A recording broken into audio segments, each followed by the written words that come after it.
ኡፍ ደወለ ደግሞ ስቴሽን የለችም በይ አያታ መዋሽቷ ሳይሆን ስልኬን አታነሳ። ቆይ አንተ ከመጀመሩ ነው ሴት እንደዚህ ሆንከው? ለምን አትተዋትም?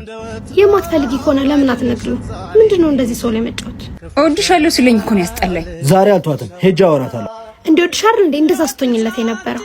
እንዲወደኝ ሳይሆን እሱ ከማንም እንደማይበልጥ ላሳየው ነበር የፈለኩት፣ አሳየሁት። መጣልሽ መጣ።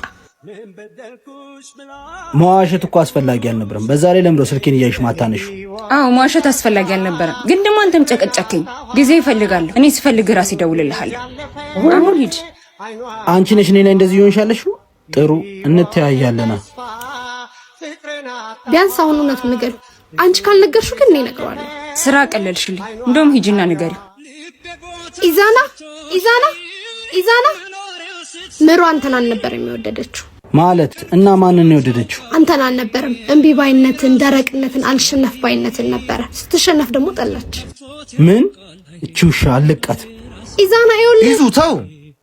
ምን ልትሆን ትሰሚኛለሽ? እኔ ማፍቀር በመቻሌ ሙሉ ሰውነቴን አግኝቻለሁ። አንቺ ግን መፈቀር እንኳን ማትችይ ባዶ ሴት ነሽ።